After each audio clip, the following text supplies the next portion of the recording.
Hello everyone and welcome back to the Clara CFO Group channel. Today we're going to clear up some confusion about what is fraud and what is not fraud because I posted a video last week that went through a bunch of real fraud stories. So these were people who were getting caught for buying things like Lamborghinis or diamond rings or lots of other things, or just holding on to the money that they had fraudulently gotten.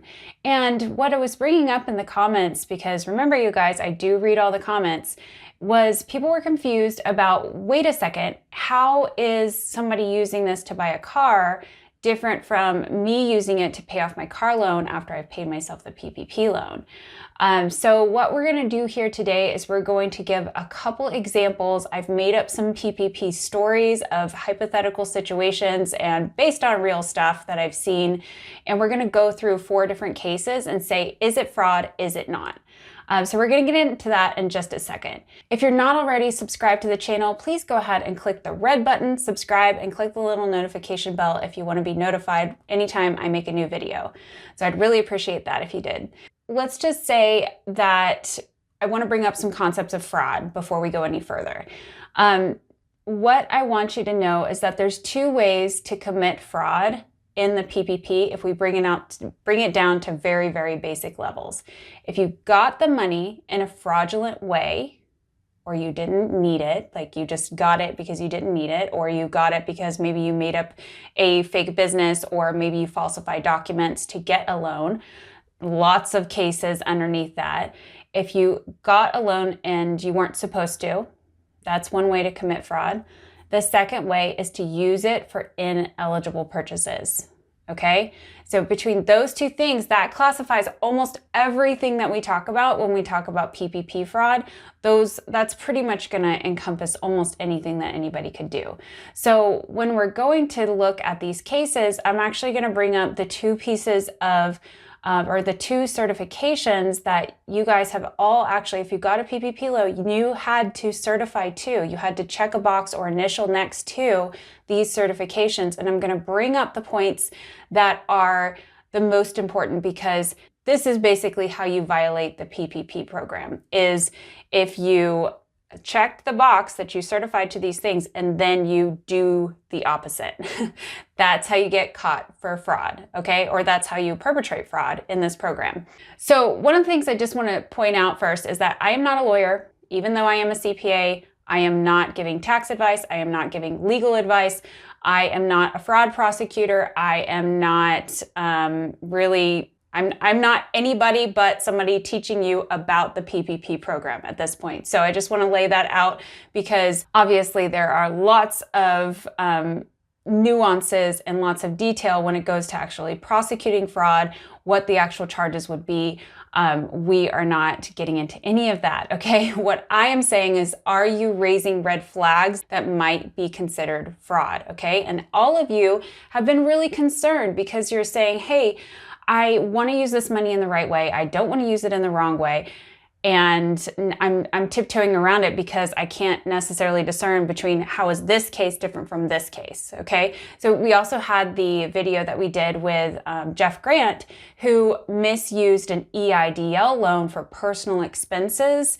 And that's also been confusing you guys when PPP is allowed to be used for personal expenses after you pay yourself, okay? So I do want to maybe just bring that up first, and then we're going to get into a couple examples. So if you pay yourself with PPP money, or you pay employees with PPP money legitimately and by the rules, you have been paid by PPP. Once it crosses into your personal finances or even your employees' personal finances, it is none of the SBA's business what you do with the money. And so I'm going to reiterate that. Once it crosses in to your personal accounts and you have legitimately paid yourself, you legitimately got a PPP loan, and you legitimately paid yourself the correct amount, which we have videos on that. Once you have paid yourself legitimately, it is not the SBA's business how you use the money. And I say that because they give absolutely no guidance on it. There is no guidance on once the paychecks actually get into the pockets of the individuals, how those paychecks should be used. There's no guidance for employees.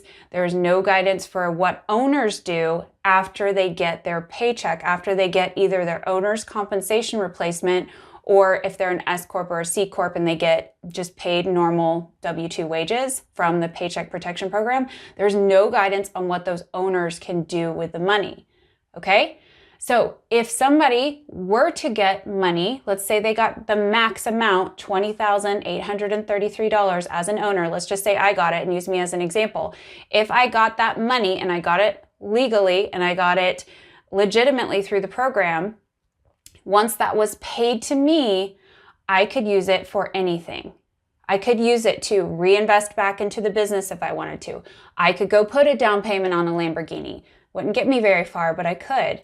I could pay off credit card debt. I could make estimated tax payments for my business. I could do pretty much anything I wanted to do with it. I could pay off personal credit cards. I could put it into a retirement account. I could pay into my child's education savings fund. I could literally do anything with it once it comes into my personal finances. A lot of the videos that I have been focusing on, especially for sole proprietors, that has gotten you guys confused, is that there's sometimes not a line between business and personal, especially for sole proprietors. A lot of sole proprietors are operating their business out of the same account. So it's very hard to say what is personal and what is business. So I did make the video that said, for if you got PPP and it went into your personal account, that is essentially the distribution to yourself. And at that point in time, you can use the money however. You just need to make sure you maintain your bank statement, because that is the proof of payroll costs. That's the proof that you paid yourself owner compensation replacement. All right. So that hopefully clears that up.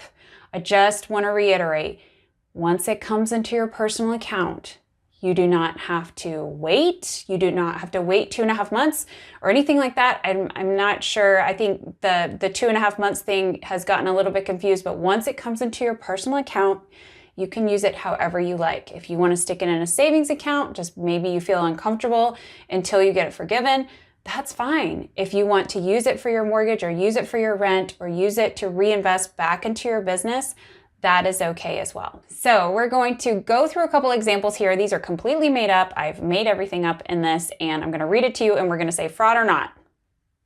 Okay?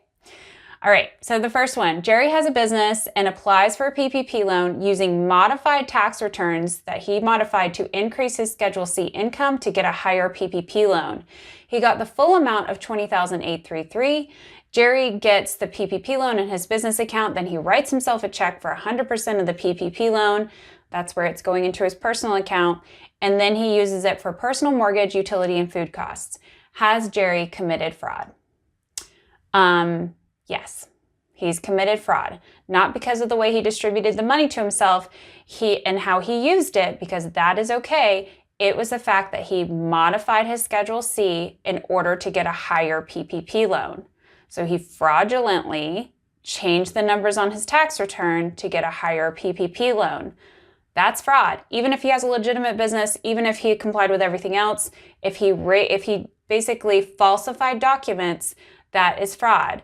And I'm going to show you real quick where the guidance is there. Okay, so the way to find guidance, and at least the area that I think it's most clearly organized, is to go to the Treasury's website. So this is home.treasury.gov. You can see that right up here. And then right now, the way that we're finding it is we're going into COVID-19 relief. We're going to find this under, if you need to, it's under policy issues, COVID-19 economic relief. And then you want to go to assistance for small businesses, and then the Paycheck Protection Program. And this is where all of the information, all of the guidance, any of the interim final rules can be found here, as well as the FAQs and copies of the applications and lots of additional guidance, specifically around additional procedural notices and things like that. So you'll find FAQs down here, as well as the interim final rules down here. But what we want to look at specifically are the actual application forms, because these are the areas that we want to look at in particular when talking about, what we're certifying to when we promise to use this money in the appropriate ways. Here is the initial Paycheck Protection Program application. This is the first draw one. Here are the certifications that we really are concerned about when it comes to fraud. All right, so you can see right here, this is where it says this is the certification when you go to get a PPP loan. Either the first or second draw has this exact same certification, and this is the one that I think we should look at right now. I further certify that the information provided in this application and the information provided in all supporting documents and forms is true and accurate in all material respects. Okay, that certification means that you did not falsify documents to get your loan. So because you have, because Jerry in this case has not done that, he actually did modify his stuff and he knows that it's not true because he actually was the one modifying it. Therefore, he basically is committing fraud. Okay, let's go to example number 2. Shonda has a business with 20 employees. She obtained a PPP loan based on 2.5 months of average payroll costs for her business. She abides by all the PPP rules for employee retention and maintaining the rate of pay for her employees, and she ends up using 100% of the loan on payroll costs. She was also on payroll herself and paid herself on her 2019 rate of pay because she was an S-Corp owner and she had a W-2 in 2019. Once she pays herself, she used the PPP money to pay off her personal car loan and make some estimated tax payments. Has Shonda committed fraud? And the answer is no. Shonda has not committed fraud. Why? Because she paid herself based on the applicable rate of pay based on her 2019 W-2, because owners are maxed out on either their total W-2 from 2019 or 2020, whichever one is lower. So in this case for Shonda, it was 2019, so she was able to take up to that amount. I have a whole video on owner's compensation if you want to get clear on that piece. But she did not pay herself too much. She abided by the rules. And even once she paid it, once she brought it home with that money that came from the Paycheck Protection Program, she was able to pay off her car loan and make those tax payments. All right, going into example number 3, Marlo is a photographer. She's a sole proprietor and applied for her PPP loan using her 2020 Schedule C line 7. She got the money deposited directly into her personal account by the PPP lender. She immediately used the funds to pay for groceries, rent, and then she bought a new camera for her business. Marlo only got one PPP loan because she applied later in the program and didn't have time to get a second loan. Did Marlo commit fraud? I mean, she bought equipment with it and she also paid groceries and rent. That's not listed anywhere, right? No, Marlo did not commit fraud because she paid herself when that money was deposited into her personal account. So what Marlo has to do is she has to make sure she saves her bank statement proving that the lender deposited the money directly into her personal account. But once it's there, she can use it however she wants. There have been people who've recommended putting the PPP loan back into a business account and then paying yourself out into a personal account. There's nothing wrong with that. You can absolutely do that if you want to. My understanding and my take is that you do not have to do that. When you go and you look at the guidance directly in the 3508S application form to go and apply for forgiveness, there is a section where it says, what do you need to prove your payroll cost or your owner compensation replacement? And it says bank statements or payroll reports. So for sole proprietors, you'd need a bank statement. And then it says tax forms, which would be your Schedule C. So if you have a bank statement and you have a tax form, you have all the documentation you need to say, yes, I've used my loan and to pay myself in that way, okay? So because of that, Marlo has not committed fraud here. Okay, the fourth example I have for you guys. Martha has 15 employees and applied for a PPP loan using 2.5 months of average payroll cost. So she used the right numbers. She paid her employees for one paycheck and then decided to let everyone else go and use the money to pay off her business line of credit, to pay herself a bonus and buy new equipment for the business. Did Martha commit fraud? Well, Martha did not use the funds for permitted purposes, and so she could be charged for fraudulent use of the PPP money. And I'm going to read this to you guys because this is one that I think a lot of people have gotten tripped up on. Okay, you certified to this when you apply for the money. The funds will be used to retain workers and maintain payroll, or to make payments for mortgage interest, rent, utilities, covered operations expenditures, covered property damage costs, covered supplier costs, and covered workers protection equipment expenditures, as specified under the Paycheck Protection Program rules.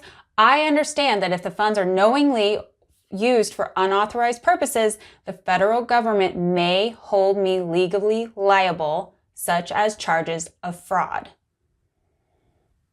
So even though Martha got the funds legally, she had a business, she had employees, she used the average payroll costs, she used it for paying off a business line of credit, not an authorized way to use it, paying herself an extra bonus. We don't really know whether or not that was allowed because we don't know how much she was paying herself. Probably she was paying herself too much, in my example. And she bought equipment for the business. Equipment purchases are actually not allowed under PPP. They are not one of the allowed costs. So technically, Martha, even though she got the money legally and she used the money in her business, she could be potentially committing fraud here based on this. And it says the federal government may hold me legally liable. Okay? So these are 4 examples. I feel like I'm showing you a couple of things here, and I'm trying to give you tools to discern what is allowed and what is not allowed. Did the money come into your business legally? That's number 1. Did you falsify anything in order to get that money? If you did, that's a problem. Did you spend the money on the correct things? Most of us, it's going to be our owner's compensation replacement if you're a sole proprietor, or it's going to be payroll costs. Those, you need to be using the money for that. So if you got a PPP loan, had no intention of paying any payroll or doing anything with it, and then never paid yourself, and then went and just put it into Bitcoin or something like that, that's a fraudulent use of the funds based on this guidance. These are things to think about. If you feel like you've used this money in the wrong way, you could potentially pay it back. So that is an option available to you. I want to say that one of the overarching protections that's keeping us all from any kind of egregious fraud when we're using the money correctly is that you cannot get, as an owner, more than $20,833.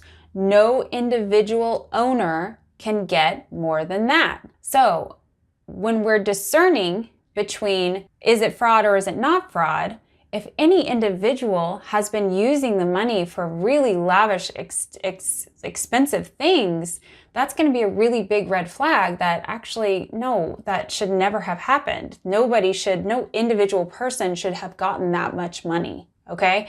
So I hope that helps clear things up, fraud or not fraud.